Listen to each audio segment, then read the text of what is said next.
ठीक है, इसीलिए कलर चेंज कर दिए। ठीक है, सो एच फैक्टर जो है हमने क्या बताया जी, अभी देखिए आप लोग, जब ये 3 तरह का मैंने बता चुका है। ठीक है, ई, बी और डी, ये तीनों को मैंने बता चुका है। ठीक है, तो आप इतना जानते होंगे कि सबसे पहले हम लोग क्या करते हैं कि कंसीडर करते हैं किस तरह से, जैसे जो एच है, एच के लिए कंसीडर करेंगे एक रेक्टेंगल। ठीक है, और बाकी जो 2 शुरुआत में बताए थे उसके लिए कंसीडर किए थे हम सिलेंडर। ठीक है, और उसके बाद हम लोग क्या करते हैं कि मैक्सवेल का वो इक्वेशन यूज करते हैं जिसमें एच आया हुआ है। ठीक है, और उसको हम लोग क्या करते हैं, कन्वर्ट करते हैं। जो सरफेस में है तो लाइन में कन्वर्ट करेंगे, या तो अगर वॉल्यूम में है तो उसको सरफेस में कन्वर्ट करेंगे बाय यूजिंग स्टोक्स थ्योरम, या तो जो यूज होगा वहाँ पर गॉस डाइवर्जेंस थ्योरम। ये दोनों में किसी एक चीज़ का यूज़ करके हम लोग उसको कन्वर्ट करने का काम करते हैं। ठीक है, उसके बाद फिर आगे हम लोग क्या करते हैं, जो लाइन इंटीग्रल में रहता है तो उसका हर एक पार्ट को हम लोग ऐड करते हैं, हर एक पार्ट को ऐड करते हैं। ठीक है, जैसे 2 मीडियम लेते हैं तो 2 मीडियम में क्या होता है कि 2 तरह का हमारे पास फील्ड आ जाता है, और 2 फील्ड आ जाने के बाद हम लोग को क्या करना पड़ता है, सबको अलग अलग तरीके से ऐड करना पड़ता है। ठीक है, तो हम जब कभी भी इसको, चूँकि इसको कैलकुलेट कर रहे हैं एच के लिए, मैग्नेटाइजिंग फील्ड एच के लिए, तो इसको हम लोग क्या करेंगे, सबसे पहले एक लैंग्वेज लिखते हैं, और लैंग्वेज में लिखेंगे consider a small rectangular, consider a small rectangular,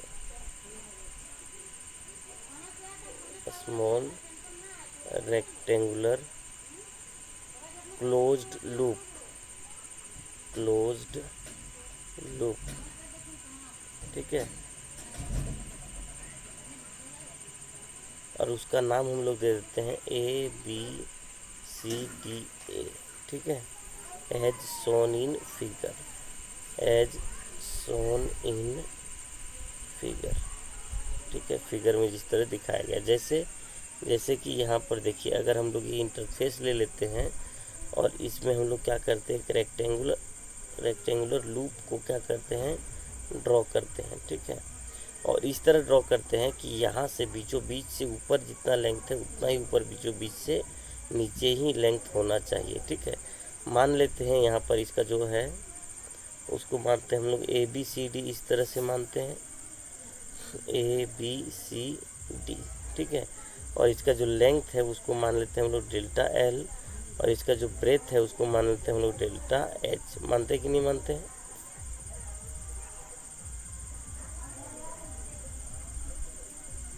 बोलिए। और ये जो लाइन है वो क्या है, इंटरफेस ऑफ मीडियम है। इसका मतलब लाइन के ऊपर में कोई दूसरा मीडियम है जिसका नाम हम लोग देते हैं मीडियम 1। ठीक है, और लाइन के नीचे में कोई दूसरा मीडियम है जिसको हम लोग देते हैं मीडियम 2। ठीक है, समझ में आ रही है? Yes sir. देखिए, इसी तरह से हम पिछला बताए थे। ठीक है, यहाँ पर थोड़ा सा हम बैक ले जा रहे हैं आप लोग को। देखिए यहाँ पर ये देख पा रहे हैं, ये figure yes sir. Yes sir. बिल्कुल पिछला इसी तरह से था। देख रहे हैं, यहाँ पर हमने बताया था consider a small rectangular close loop A B C D at interface shown in figure. ठीक है, बिल्कुल सेम टू सेम उसी तरह से फिगर भी बनाया है। यहाँ पर देखिए डेल्टा एल नाम लिए इसका और डेल्टा एच नाम लिए इसका, उसी तरह से बिल्कुल यहाँ पर भी हम लोग बना रहे हैं अभी। ठीक है, देखिए मतलब क्या है कि अगर आप एक डेरिवेशन बढ़िया से याद कर लेते हैं तो आपको बाकी के तीनों डेरिवेशन आसानी से हमेशा याद रहेगा। ठीक है, सो मीडियम वन में क्या है, जो एच फील्ड है हमारे पास उसका डायरेक्शन इस तरफ से मान लेते हैं, और मीडियम 2 में जो है एच फील्ड उसका डायरेक्शन हम लोग इस तरह से मान लेते हैं, H1 और H2 करके मान लेते हैं। ठीक है, अब देखिए यहाँ पर क्या होगा, इसका 2 कंपोनेंट होगा, एक होगा हॉरिजॉन्टल कंपोनेंट और एक होगा यहाँ पर इसका वर्टिकल कंपोनेंट। ठीक है, तो हॉरिजॉन्टल कंपोनेंट जो होगा उसको कहेंगे हम लोग H2T।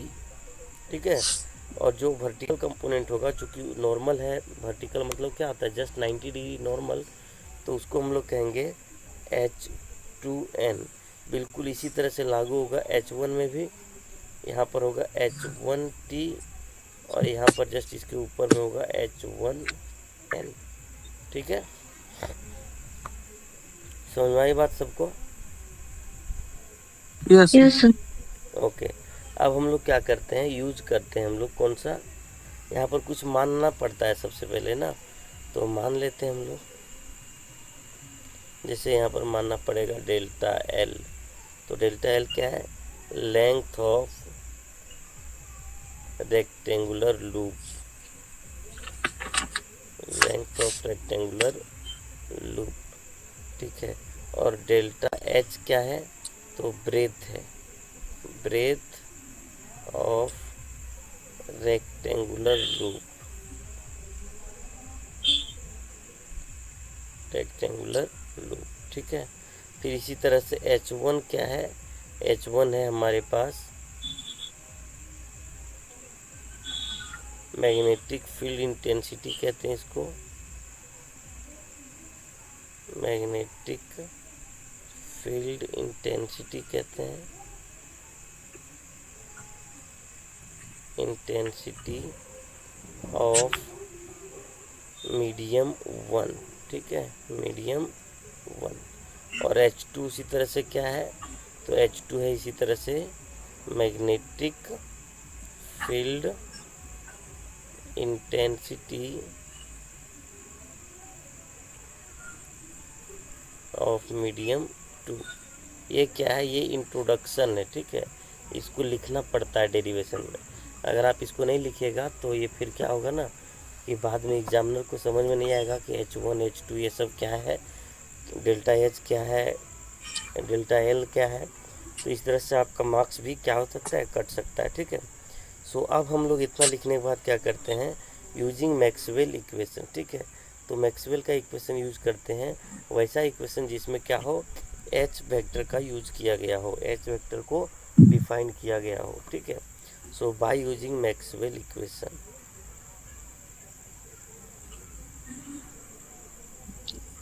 Bye using Maxwell equation. ठीक है, सो मैक्सवेल इक्वेशन अगर यूज करते हैं सर, तो हाँ बोलिए। इसमें लिखेंगे sir by using Maxwell magnetising vector equation. हाँ, फिर भी चलेगा। ठीक है, मैग्नेटाइजिंग, हाँ हाँ, मैग्नेटाइजिंग होगा ना सर? हाँ ये H2 को हम लोग कहते हैं मैग्नेटाइजिंग, H को कहते हैं मैग्नेटाइजिंग फील्ड। ठीक है, या तो मैग्नेटिक फील्ड इंटेंसिटी, जी। तो हम लोग लिख सकते हैं, कोई दिक्कत नहीं है। ठीक है, मैक्सवेल का इक्वेशन जो है वो 4 ही है, और 4 में से अगर हम यहाँ पर लिख रहे हैं, कोई भी एक लिख रहे हैं और ऊपर में ये लिख दे रहे हैं कि मैक्सवेल का इक्वेशन है, तो गलती नहीं होगा। ठीक है, यस सर। देखिए चंचल कुमारी करके हैं कोई, अभी एडमिट कर लेते हैं।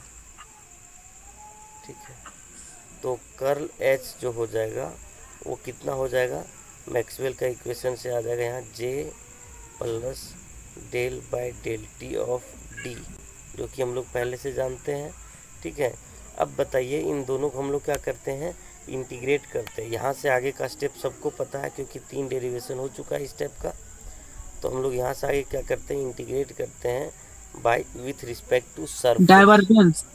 ठीक है, ओ सरफेस। हाँ सरफेस के रिस्पेक्ट में पहले इंटीग्रेट करेंगे, उसके बाद हम लोग क्या करेंगे, चेंज करेंगे इसको, जैसे हम लोग को यूज होगा या तो स्टोक्स थ्योरम से या तो गॉस डाइवर्जेंस थ्योरम से। ठीक है, कौन है ये, सुलेखा कुमारी। यस। ओके, सो यहाँ पर हम लोग क्या कर रहे हैं, इंटीग्रेट कर रहे हैं अब नेक्स्ट स्टेप में। Okay, so integrating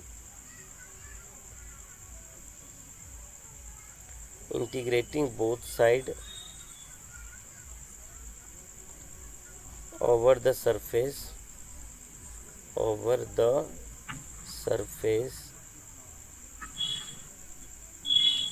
as bounded by, ठीक है, एस सरफेस। ठीक है, और ये एस सरफेस जो है वो क्या है, यहाँ पर हम लोग डिफाइन कर देंगे थोड़ा इधर। ठीक है, देखिए यहाँ पर फिगर में एस जो है वो क्या है, तो जो रेक्टेंगल हमने कंसीडर किया था उसका एरिया है। ठीक है, एस जो है वो क्या है, रेक्टेंगल का एरिया है। और रेक्टेंगल का एरिया क्या होता है, लेंथ इंटू ब्रेथ। आप लोग से रिक्वेस्ट है कि आप लोग अपना माइक बंद रखेंगे, जब कुछ पूछा जाएगा तभी आप लोग रिप्लाई देंगे, ठीक है। सो यहाँ पर जो सरफेस एरिया हो जाएगा वो क्या होगा, delta L into delta H. क्यों, क्योंकि देखिए यहाँ पर डेल्टा एल जो है, कलर चेंज कर लेते हैं,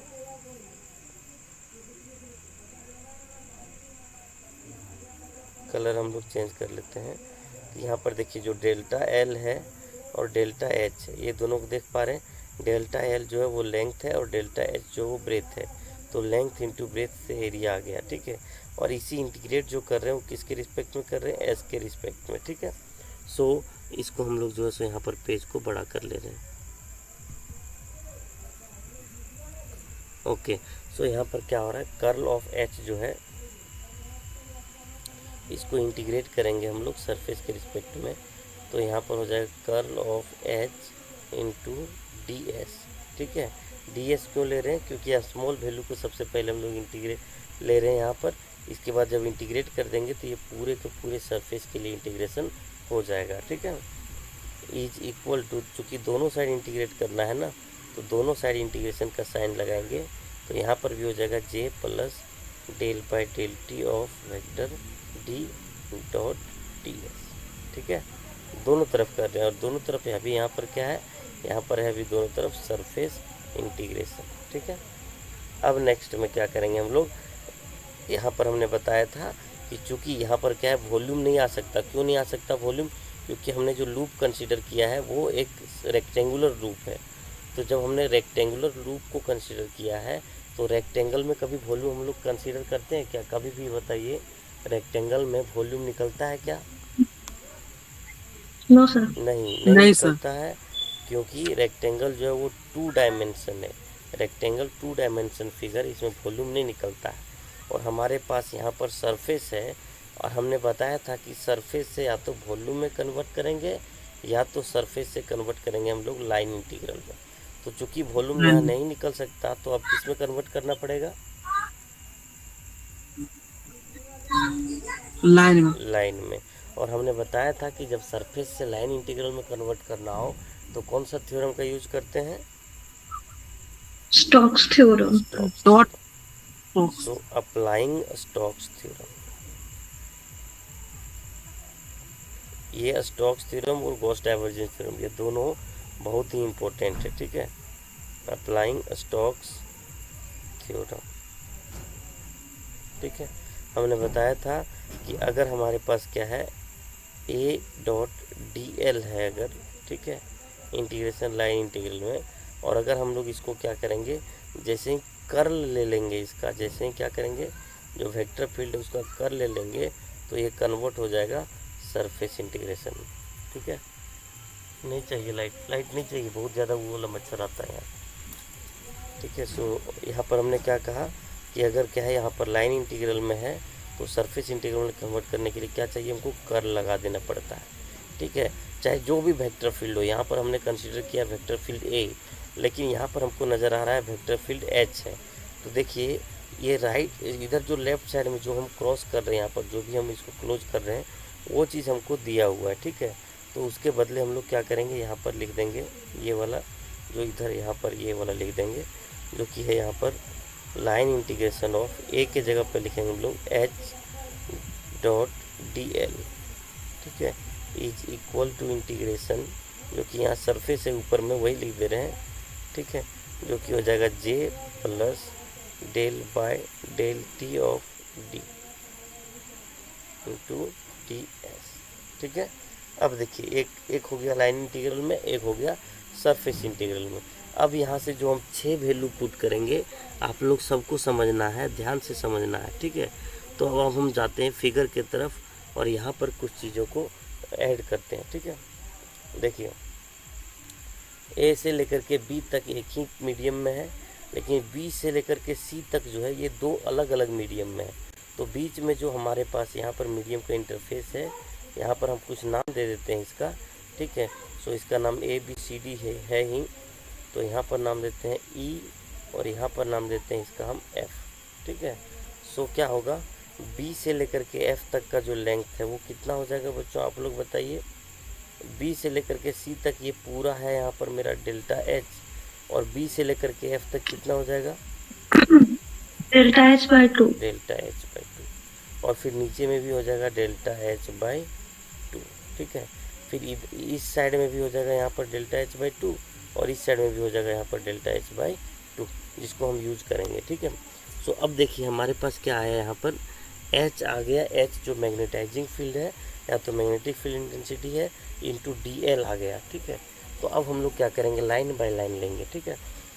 सो सबसे पहले यहाँ से हम लोग स्टार्ट करते हैं, लाइन इंटीग्रेशन ले रहे हैं ए से लेकर के बी तक के लिए, ए से लेकर के बी तक के लिए। सो आप लोग देखिए फिगर में ए से लेकर के बी तक के लिए जो है ए बी देख रहे हैं फिगर में, ए से लेकर के बी तक ए बी जो लाइन है वो कौन सा मीडियम में है, मीडियम 1 में है या मीडियम 2 में, 1 में. 1 में। और मीडियम 1 में देखिए यहाँ पर जो कि इस डायरेक्शन में ले रहे हैं हम लोग, इस डायरेक्शन में ले रहे हैं, तो ये जो डायरेक्शन है हमारा हॉरिजॉन्टल डायरेक्शन है, ठीक है। हॉरिजॉन्टल डायरेक्शन में कौन सा मैग्नेटाइजिंग फील्ड को लेंगे हम लोग, H1T. H1T, ठीक है। सो यहाँ पर अब H ना लिख करके हम लोग लिखेंगे H1T, यहाँ पर लिखेंगे H1T इंटू DL के जगह पे हम लोग क्या लिखेंगे, यहाँ से देखिए AB का जो लेंथ है वो कितना है, AB का मेजरमेंट कितना Del है, L. डेल एल, ठीक है। सो यहाँ पर हम लोग डेल एल लिख देते हैं, ठीक है, प्लस प्लस करेंगे, और फिर यहाँ से देखिए आगे इसी तरह आगे बढ़ रहे हैं सर्कल लूप में, ए बी हो गया। अब बी से लेकर के कहाँ तक लेंगे, एफ तक लेंगे, बी से लेकर के कहाँ तक लेंगे, F तक. एफ तक। अब देखिए बी एफ में देखिए बी से लेकर के एफ तक कितना वैल्यू है, यहाँ तक बी एफ का वैल्यू है डेल्टा एच बाई टू है, अभी मैंने यहाँ पर By बताया, 2. ठीक है। और इस डायरेक्शन में बी एफ के डायरेक्शन में कौन सा कौन सा मैग्नेटाइजिंग फील्ड है हमारे पास, Minus H1N. हाँ, माइनस क्यों लगाएंगे, देखिए H1N जो है यहाँ पर ऊपर की ओर है, एकदम ऊपर की ओर है, ठीक है। H1N कहाँ पर है, यहाँ पर ऊपर की ओर है, लेकिन जो BF है वो यहाँ पर नीचे की ओर है। सो हम लोग क्या करेंगे, माइनस लगा देंगे। तो जैसे ही यहाँ पर माइनस लगाएंगे, ठीक है, यहाँ पर जो प्लस लिखे वो हो जाएगा यहाँ पर माइनस, और यहाँ पर हो जाएगा H1N dot delta H by two, ठीक है। अब बताइए फिर से चल जाएंगे हम लोग नेक्स्ट में, ठीक है। और नेक्स्ट में एफ से लेकर के सी तक बताइए कौन सा मीडियम में है, एफ से लेकर के सी तक कौन सा मीडियम में, 2.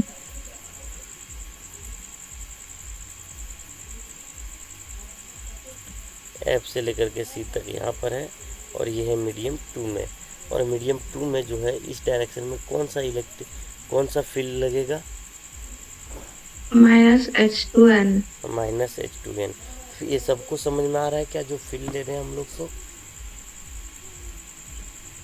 बाकी लोग जितने भी ज्वाइन हैं यहाँ पर अभी, क्या सबको समझ में आ रहा है, ठीक है सर, आ रहा है. ठीक है, मतलब बढ़िया सा आ रहा है कि ऐसे ही, आ रहा है. मतलब पिछला क्लास ज्वाइन नहीं किया था ना, तो थोड़ा सा ऊपर जा रहा है, थोड़ा बहुत कर लेंगे उतना हम खुद से.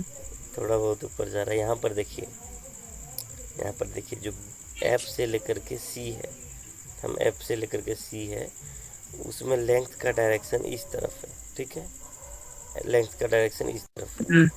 और जो मीडियम का इंटरफेस है, मीडियम का इंटरफेस का मतलब ये वाला लाइन, ठीक है, ये वाला लाइन मीडियम का इंटरफेस है, ठीक है। इसके ऊपर में एक अलग मीडियम है, इसके नीचे में एक अलग मीडियम है। तो ये जो लाइन आ रहा है एफ से लेकर के सी तक, एफ से लेकर के सी तक, वो कौन सा मीडियम में आ रहा है, आप अपने बताइए। मीडियम 2 में है, मीडियम 2 में आ रहा है, ठीक है। और मीडियम 2 में जो है इलेक्ट्रिक फील्ड है वो कौन सा है, H2 है।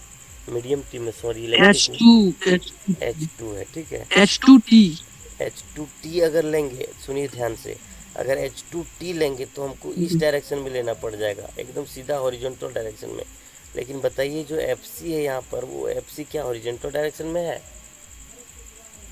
नहीं, वो तो सीधा परपेंडिकुलर है। हाँ परपेंडिकुलर है, तो हमको क्या करना पड़ेगा, हमको ये वाला लेना पड़ेगा जो कि H2N है, ठीक है। H2N, और H2N। H2N का डायरेक्शन जो है वो ऊपर की ओर है, लेकिन FC का डायरेक्शन यहाँ पर नीचे की ओर है। इसीलिए क्या करेंगे हम लोग, माइनस लेंगे। इसके लिए क्या करेंगे हम लोग, माइनस माइनस लेंगे। लेंगे। इसीलिए माइनस लेंगे क्योंकि दोनों का डायरेक्शन उल्टा है, ठीक है, इसलिए माइनस लेंगे और इंटीग्रेशन लगाएंगे। F से लेकर के C तक जा रहे हैं, यहाँ पर हो गया था B से लेकर के F तक हो गया था, और यहाँ पर ले रहे हैं हम लोग H। टाइम आउट हो रहा है, 10 मिनट के बाद कट जाएगा, आप लोग फिर से ज्वाइन कर लीजिएगा, ठीक है। यहाँ पर हो जाएगा H2N इंटू, यहाँ पर बताइए क्या होगा, डेल्टा H/2 होगा, ठीक है। यस। ओके, अब देखिए हम लोग कहाँ तक पहुँच गए हैं, F से लेकर के C तक पहुँच चुके हैं, ठीक है। अब बताइए F से लेकर के C तक पहुँच गए हैं, तो आगे क्या होगा, C से लेकर के D तक के लिए लेंगे कि नहीं लेंगे। Yes sir. ओके, सो C से लेकर के D तक ले रहे हैं, तो बताइए C से लेकर के D तक लेंगे तो कौन सा फील्ड लेंगे हम लोग, माइनस H2T। H2T लेंगे। H2T लेंगे, लेकिन माइनस में, माइनस में लेंगे, कैसे में लेंगे, प्लस। क्योंकि डायरेक्शन हाँ अपोजिट है। यहाँ देखिए C से D इधर है, ठीक है, और H2T जो है वो इधर है, तो दोनों का डायरेक्शन किस तरफ है, ऑपोजिट है, और ऑपोजिट है इसके लिए हम लोग क्या लेते हैं, ऑपोजिट जब डायरेक्शन रहेगा तब माइनस लेना है ना, हाँ और जब सेम रहेगा तब प्लस। प्लस। हाँ, तो ऑपोजिट है यहाँ पर, तो हम लोग क्या करेंगे, इसमें माइनस ले लेंगे, ठीक है, और इंटीग्रेशन लगाएंगे। और यहाँ जो फील्ड है हमारे पास वो कौन सा है, H2T है, ठीक है, H2T है, और ये जो लेंथ हो जाएगा वो कितना होगा, डेल्टा L होगा। तो H2T और डेल्टा L, ठीक है। अब आगे हम लोग जो बढ़ रहे हैं वो कहाँ से कहाँ हो जाएगा, D से लेकर के कहाँ हो जाएगा, D से लेकर के E तक होगा, ठीक है। अब बताइए D से लेकर के E तक जो है वो कौन सा मीडियम में है, मीडियम टू। मीडियम 2, और इसमें कौन सा फील्ड लेंगे हम, मीडियम 2 में है, और H2N लेंगे प्लस में। H2N प्लस में लेंगे, और इसका कितना वैल्यू है यहाँ से, सॉरी, D से लेकर के E तक, L/2। ठीक है। तो H2N इंटू डेल H/2 लेंगे हम लोग, ठीक है, और वो भी लेंगे किस में, प्लस में लेंगे, H2N इंटू डेल H/2, ठीक है। और ये कहाँ से कहाँ तक हो गया हम लोग लिख नहीं रहे हैं, ये था C से लेकर के D तक, ये D से लेकर के E तक, और फिर एक और बच गया हमारे पास, वो देखिए कहाँ से कहाँ तक है, E से लेकर के A तक है, कहाँ से कहाँ तक है, E से लेकर के A तक, ये वाला लाइन है, ठीक है। और ये वाला लाइन बताइए, इधर डायरेक्शन है इसका, तो बताइए कि कौन सा मीडियम में है, मीडियम 1 में है। कौन सा फील्ड लेंगे, H1N। H1N, very good. सो यहाँ पर हम लोग क्या कर रहे हैं, मीडियम 1 में H1N ले रहे हैं, और उसका जो लेंथ होगा वो कितना होगा, डेल्टा H/2 होगा, ठीक है। समझ में आई बात, यस सर। सबको समझ में आ गया। सर, वो तो लेफ्ट ले लिए हैं। अच्छा, वो फिर से ज्वाइन कर जाएंगे, नेटवर्क का प्रॉब्लम रहता है उनके यहाँ, ठीक है, तो कोई बात नहीं है। यहाँ पर आपको समझ में आ गया, नाम, यस सर। ओके, नाम दे देते हैं, नाम से अच्छा कोई फ़ायदा नहीं है, ठीक है। और इक्वल टू के बाद जो था वो बताइए क्या है, integration of J plus del D upon del T into DS। ठीक है। अब बताइए कुछ चीज़ कैंसिल होने वाला है, यस सर। देखिए यहाँ पर जो माइनस वाला चीज़ है वो ज़रूर कैंसिल हो जाएगा।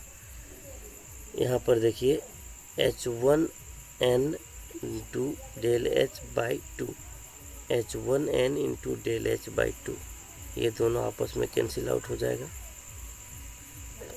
फिर यस उसी सर, तरह से H2N वाला भी कैंसिल होगा। H2N वाला भी कैंसिल हो जाएगा। तो बच जाएगा मेरे पास सिर्फ और सिर्फ दो, और वो दोनों जो बचेगा यस सर। हम लोग यहाँ पर नीचे में लिख ले रहे हैं अलग अलग। यहाँ पर होगा AbH1T डेल्टा टी माइनस में यहाँ पर CD H2T into delta T.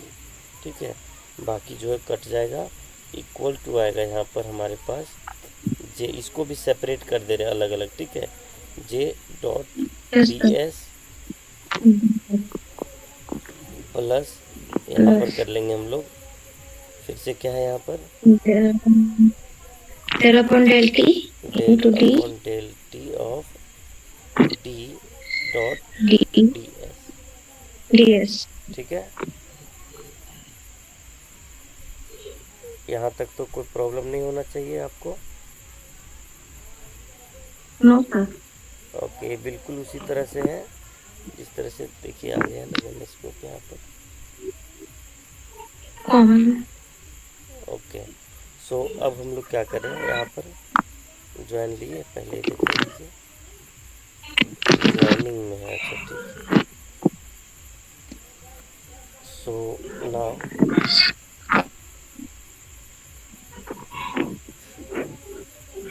आगे पेज को बड़ा करते हैं हम लोग नीचे। ठीक है, कहाँ पर ये कर्सर, यहाँ पर। ओके, सो अब देखिए यहाँ पर, प्रॉब्लम हो रहा सर। अच्छा कोई बात नहीं, नेटवर्क इशू होता है। ठीक है, कोई दिक्कत नहीं है। यहाँ पर देखिए हम लोग ऐसा कर सकते हैं, यहाँ पर चूँकि डेल्टा टी दोनों में है। ठीक है, तो जब दोनों में है, कॉमन। सॉरी ये डेल्टा टी नहीं डेल्टा एल है ना, डेल्टा एल है, टी नहीं है। एल से लेंथ था ना, एल से लेंथ था, तो डेल्टा एल है यहाँ पर। ठीक है, सो हम लोग क्या करेंगे, उसको कॉमन ले लेंगे। ठीक है, तो यहाँ बचेगा H1T माइनस यहाँ बचेगा H2T, और कॉमन आ जाएगा यहाँ पर delta T is equal to, यहाँ पर देखिए ये जो J डॉट डी एस है उसको हम लोग रहने दे रहे हैं, प्लस यहाँ पर देखिए इसको भी हम लोग इस तरह से रहने दे रहे हैं, और जो डी एस है, सॉरी अगर हम लोग ऐसा करें इसके इंटीग्रेशन को हटा दें तो डी एस का इंटीग्रेशन हो जाएगा एस। ठीक है, और अगले स्टेप में हम लोग करेंगे H1T minus H2T delta T equal to J dot, delta L sir. अच्छा एल है ना, बार बार ये गलती हो जा रहा है, एल है यहाँ पर। ठीक है, plus del D by del T, और एस जो है हम वहाँ कैलकुलेशन किए थे, एस जो वो कुछ और नहीं बल्कि क्या है, delta L into delta H. ठीक है, क्रॉस। सो यहाँ पर हम लोग क्या करेंगे, एस के जगह पे लिखेंगे delta L into delta H. ठीक है, वेक्टर का साइन नहीं देंगे तो भी चलेगा यहाँ पर, क्योंकि दोनों तरफ वेक्टर का साइन देना रहता है। ठीक है, अगर नहीं दे रहे हैं तो इक्वल टू के दोनों साइड नहीं देना है, और अगर दे रहे हैं तो दोनों साइड देना रहता है। ठीक है, सो अब यहाँ पर क्या होगा, अगला स्टेप में हम लोग करेंगे ऐसा कि जो डेल्टा एल है दोनों तरफ उसको हम लोग कैंसिल आउट कर देंगे, डेल्टा एल को हम लोग कैंसिल आउट कर देंगे। ठीक है, तो क्या हो जाएगा देखते हैं,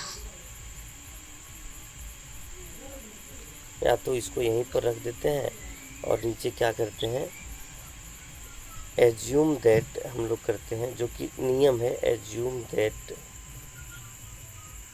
हम लोग ऐसा एज्यूम कर लेते हैं कि delta H tends to zero, delta H कहाँ जा रहा है, जीरो के करीब जा रहा है।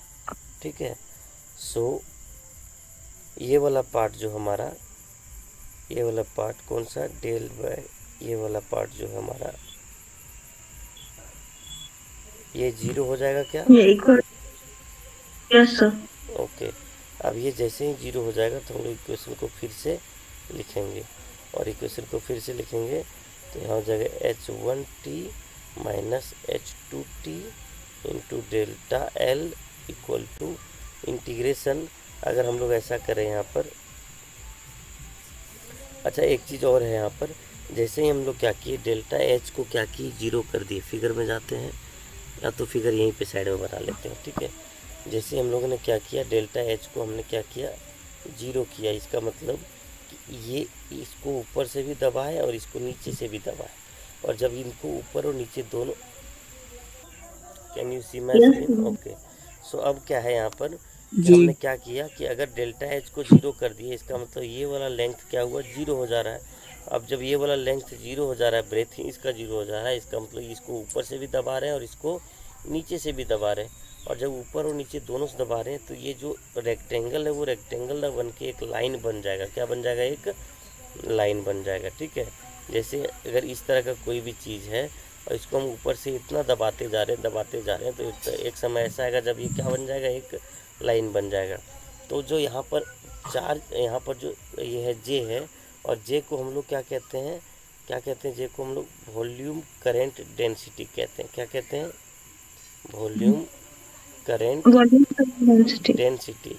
सो यहाँ पर अब वॉल्यूम या तो सरफेस कुछ ना रह करके क्या रह जाएगा, लाइन रह जाएगा, और लाइन के लिए हम लोग यूज करते हैं लेमडा, ठीक है। तो लेमडा इंटू जो डी एस है, जो लेंथ रहेगा इसका, जो वो यहाँ से लेकर के यहाँ तक हो जाएगा, और ऐसे लेंथ जो है वो डेल्टा एल है। सो यहाँ पर डेल्टा एल होगा, ठीक है। और अब हम क्या करेंगे, तो डेल्टा एल दोनों तरफ है तो ये कैंसिल हो जाएगा, यहाँ पर बचेगा h1t minus h2t equal to lambda, ठीक है। ये इक्वेशन जो है ये आप देख पा रहे हैं। अब यहाँ पर क्या है कि जो कंपोनेंट लिए हैं मैग्नेटाइजिंग फील्ड का, वो कौन सा कंपोनेंट है बोलिए? टेंजेंशियल कंपोनेंट है या नॉर्मल? Tangential component. और ये अगर 0 के इक्वल आता, अगर ये दोनों का बीच के जो माइनस का साइन है ये इक्वल टू अगर 0 रहता तो ये कंटिन्यूअस होता, लेकिन ये अगर 0 नहीं आया है तो ये कंटिन्यूअस नहीं है। सो इसको लिखेंगे, so tangential component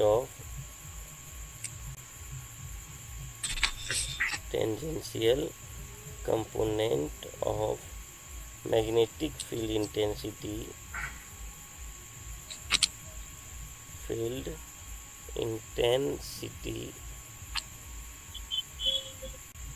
is discontinuous across boundary। Okay, और यहाँ पर लिख करके ये डेरिवेशन को हम लोग ख़त्म करेंगे।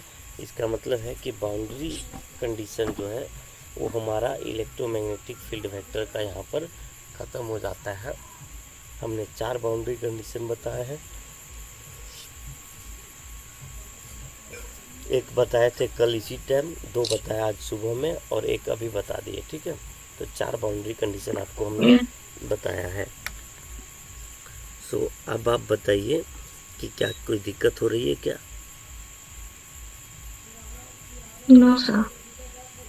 ओके, सो नेक्स्ट में इससे आगे हम लोग अगर बढ़ते हैं तो हम लोग को इलेक्ट्रोमैग्नेटिक वेव जो हम लोग पढ़ रहे हैं, जो कहाँ से आया है, इलेक्ट्रिक फील्ड और मैग्नेटिक फील्ड के परपेंडिकुलर वाइब्रेशन से आया है, उसका जो एनर्जी होगा उसी सर ये कितने मार्क्स का आता है? हाँ सर बोलिए। हाँ, बाउंड्री कंडीशन कितने मार्क्स का आता है? बाउंड्री कंडीशन आपके एग्ज़ाम में नहीं आएगा, ये इम्पोर्टेंट उतना नहीं रहता है, और अगर आ भी गया तो 3 मार्क्स की कैटेगरी में आएगा, ठीक है। या तो ये इम्पोर्टेंट नहीं मतलब? हाँ, उतना इम्पोर्टेंट ये नहीं है, ठीक है। इससे ज़्यादा इम्पोर्टेंट है जो हम इससे पहले बताए, ठीक है। मैक्सवेल का इक्वेशन बहुत ज़्यादा इम्पोर्टेंट है, और इसके बाद जो अभी बताएंगे हम पॉइंटिंग थ्योरम, पॉइंटिंग वेक्टर, ये बहुत इम्पोर्टेंट है, ठीक है।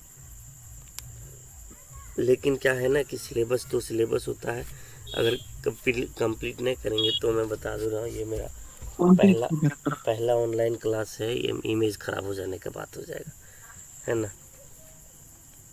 तो इसके लिए हमने क्या किया, सिलेबस पूरा कंप्लीट कर ही देना है, इसीलिए हम 2-2 घंटा करके पढ़ा रहे हैं, दिन में 2-2 बार पढ़ा रहे हैं, ठीक है। सो कोई प्रॉब्लम है तो आप लोग बताइए। नो ओके, सो अब हम लोग पढ़ने वाले हैं पॉइंटिंग वेक्टर के बारे में। एक इंट्रोडक्शन देते हैं पॉइंटिंग वेक्टर का, ठीक है। क्या होती है पॉइंटिंग वेक्टर, उससे पहले इलेक्ट्रोमैग्नेटिक वेव का जनरेशन कहाँ से होता है, ठीक है, और पॉइंटिंग थ्योरम हमको क्या कह के जाता है, ठीक है। सो यहाँ पर हम लोग बात कर रहे हैं, पेज को बड़ा कर लेते हैं थोड़ा, कहाँ पर कर्सर है यहाँ पर, ठीक है। बाउंड्री कंडीशन तो ख़त्म हो गया ना। अब हम लोग पढ़ रहे हैं electromagnetic wave energy, electromagnetic wave energy, ठीक है। इलेक्ट्रोमैग्नेटिक वेव का जो एनर्जी होगा उसी को पढ़ रहे हैं, ठीक है। और ये जो है सो क्या कहते हैं, पॉइंटिंग वेक्टर कहते हैं इसको, पॉइंटिंग वेक्टर, ठीक है। डिनोट करते हैं इसको हम लोग एस से, डिनोट करते हैं हम लोग एस से, ठीक है। सो देखिए क्या होता है कि इलेक्ट्रिक फील्ड जो है, लाइट कट गया इधर, आप लोग की तरफ बारिश हो रही है क्या?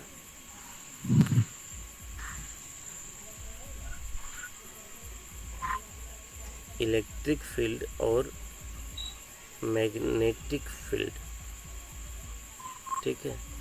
चलिए लाइट आया है ना।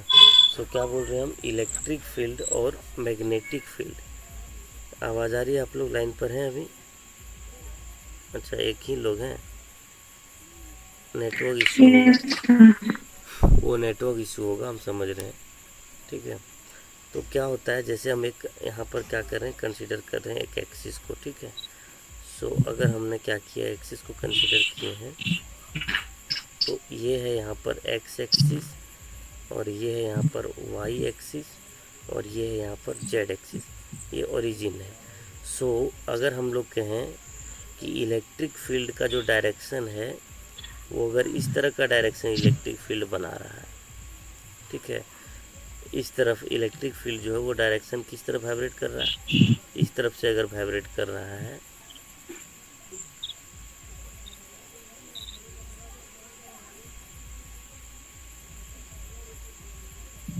ठीक है, इलेक्ट्रिक फील्ड अगर इस तरफ वाइब्रेट कर रहा है, तो मैग्नेटिक फील्ड जो वाइब्रेट करेगा वो बिल्कुल इस तरह से वाइब्रेट करेगा, एकदम इसके परपेंडिकुलर, ठीक है। अगर इलेक्ट्रिक फील्ड इस तरफ वाइब्रेट कर रहा है तो मैग्नेटिक फील्ड इस तरफ वाइब्रेट करेगा, ठीक है। तो बताइए इलेक्ट्रिक फील्ड जो वाइब्रेट किया वो कौन से डायरेक्शन में वाइब्रेट किया, वाई डायरेक्शन में, और मैग्नेटिक फील्ड किस में वाइब्रेट किया, जेड डायरेक्शन में, ठीक है। और इसका जो रिजल्टेंट है वो किस डायरेक्शन में जा रहा है, एक्स डायरेक्शन। इसका मतलब इधर इलेक्ट्रिक फील्ड है, इधर मैग्नेटिक फील्ड है, और इधर इलेक्ट्रोमैग्नेटिक वेव है, इधर क्या है, इलेक्ट्रोमैग्नेटिक वेव है, ठीक है।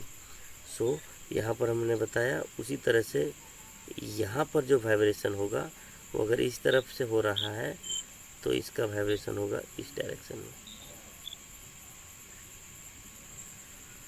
ठीक है। और फिर यहाँ पर जो है उसका वाइब्रेशन होगा इस डायरेक्शन में, मतलब दोनों क्या होना चाहिए, परपेंडिकुलर डायरेक्शन में वाइब्रेट करना चाहिए, तब जाकर के क्या होता है, यहाँ पर इलेक्ट्रिक फील्ड प्रोड्यूस होता है, ठीक है। और ये जो इलेक्ट्रोमैग्नेटिक वेव जो प्रोड्यूस होता है, जो इलेक्ट्रोमैग्नेटिक वेव जो यहाँ पर क्या होती है, प्रोड्यूस हो रहा है, वो इलेक्ट्रोमैग्नेटिक वेव जो प्रोपोगेट करते हैं वो किसके स्पीड से प्रोपोगेट करते हैं,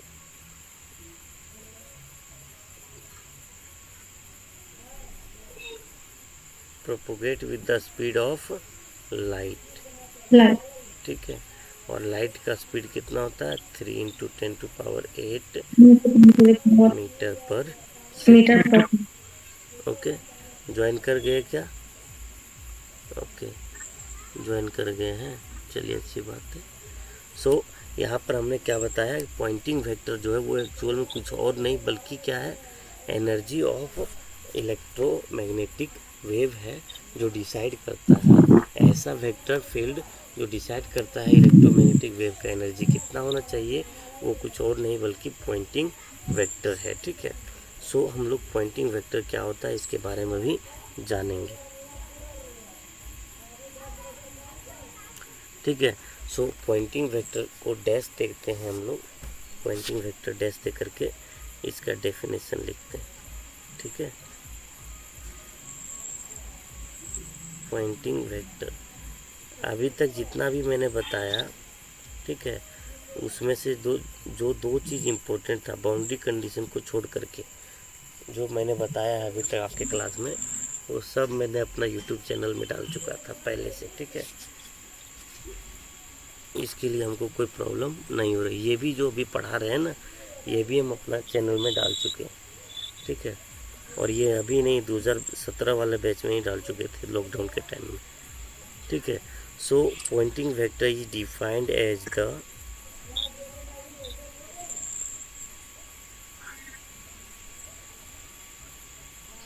pointing vector is defined as the rate of electromagnetic wave energy, rate of electromagnetic wave energy per unit area, per unit area. इसको हम समझाएंगे बढ़िया से, आप लोग एकदम ज़िंदगी भर याद रहेगा उस तरह से। सुनिए, अगर हमारे पास यहाँ पर क्या है, इलेक्ट्रोमैग्नेटिक वेव प्रोपोगेट कर रहा है इस तरह से, ठीक है, तो इसके प्रोपोगेशन के बीच में हम लोग एक सरफेस को कंसीडर करेंगे। क्या कंसीडर करेंगे? एक सरफेस को। और यहाँ पर एक सरफेस को कंसीडर किए इस जगह पे। ठीक है, छोटा सा सरफेस को लिए। ठीक है, सो यहाँ पर क्या हो रहा है, मान लो कि जो इलेक्ट्रोमैग्नेटिक वेव आ रहा है उसका एनर्जी ई है। इलेक्ट्रोमैग्नेटिक वेव का एनर्जी क्या है? ई है। और जो यहाँ पर मैंने सरफेस कंसीडर किया वो जो है ए एरिया का है। सरफेस का मतलब क्या होता है? एरिया होता है। ठीक है, तब जो पॉइंटिंग वेक्टर होगा, पॉइंटिंग वेक्टर जो होगा एस, वो कुछ और नहीं बल्कि क्या होगा, देखिए, इलेक्ट्रोमैग्नेटिक वेव एनर्जी है ना, electromagnetic wave energy per unit area, मतलब एरिया से क्या कर रहे हैं? डिवाइड कर रहे हैं। और उससे पहले डेफिनेशन में क्या है? Rate of. रेट ऑफ का मतलब है विथ रिस्पेक्ट टू टाइम। ठीक है, सो टाइम से इसको फिर से क्या करना पड़ेगा? डिवाइड करना पड़ेगा। ठीक है, ये वाला नहीं समझ में आया? पॉइंटिंग वेक्टर, चलिए, पॉइंटिंग वेक्टर जो होता है वो क्या होती है? हम बोल रहे हैं rate of electromagnetic wave energy. और जब भी रेट कहा जाता है तो याद रखना उसको टाइम से डिवाइड करना पड़ता है। तो अगर इलेक्ट्रोमैग्नेटिक वेव एनर्जी ई है तो रेट ऑफ इलेक्ट्रोमैग्नेटिक वेव क्या होगा? ई बाई टी होगा। और फिर आगे कहा जा रहा है यहाँ पर यूनिट एरिया। इसका मतलब नीचे में क्या होगा? एरिया आएगा, वो कितना हो जाएगा? ये हो जाएगा। ठीक, अब बताइए, एनर्जी जो होता है वो कुछ और नहीं बल्कि वर्क डन ही होता है। एनर्जी जो होता है वो कुछ और नहीं बल्कि क्या होता है? Work done. तो हम लोग क्या कर सकते हैं, यहाँ पर W लिख सकते हैं, वर्क डन लिख सकते हैं A इंटू टी। ठीक है, अब बताइए, वर्क बाय टाइम को हम लोग पावर कहते हैं कि नहीं कहते हैं? सो वर्क बाय टाइम, यहाँ पर जो होगा वर्क बाय टाइम वो कितना हो जाएगा? पावर हो जाएगा, बाय नीचे एरिया बचेगा। ठीक है, सो जब हम लोग इसको क्रॉस मल्टीप्लिकेशन करेंगे तो P इक्वल टू आएगा S इंटू ए। और P मतलब पावर जो है एक स्केलर क्वांटिटी है, लेकिन ये दोनों जो है वो वेक्टर है। इसका मतलब इसके बीच में क्या होगा, डॉट प्रोडक्ट होगा। ठीक है, सो यहाँ पर क्या बोले हम कि एस जो है, एस वो डॉट प्रोडक्ट हो रहा है किसके साथ, यस सर। एरिया के साथ। तो ये जो एस है वो एरिया। कुछ और नहीं बल्कि इसी को कहते हैं हम लोग पॉइंटिंग वेक्टर, पॉइंटिंग वेक्टर कहते हैं। ठीक है ना। और ये जो पी आया वो कुछ और नहीं बल्कि क्या है, पावर है। किसका पावर है, पावर इलेक्ट्रोमैग्नेटिक वेव का पावर है। तो पावर ऑफ, और ए एरिया। हाँ, पावर ऑफ इलेक्ट्रोमैग्नेटिक वेव। ठीक है, और ए जो है वो सरफेस एरिया है। क्या है ये, सरफेस एरिया। परफेक्ट। ठीक है, सो इस तरह से हमने क्या किया, यहाँ पर यस पॉइंटिंग वेक्टर को डिफाइन किए हैं। तो आज देखिए, आज यहीं पे रखते हैं, 1 घंटा हो गया है। ठीक है, और यहाँ पर बहुत ज़्यादा मक्खी लग रहा है। हम जो पढ़ाते हैं अभी वो हम अपने छत पे पढ़ाते हैं, ठीक है, ढलाई पे। ठीक है, और यहाँ हर जगह जी। अंधेरा है, सिर्फ लैपटॉप का लाइट है। तो जो मच्छर होता है ना, पतला पतला छोटा छोटा मच्छर, वो पूरा एकदम लग रहा है। ठीक है, जी यस सर। आज आज आज यहीं पे रखते हैं। Hello sir. हाँ हाँ, बोलिए। जी सर, अभी कुछ देर बाद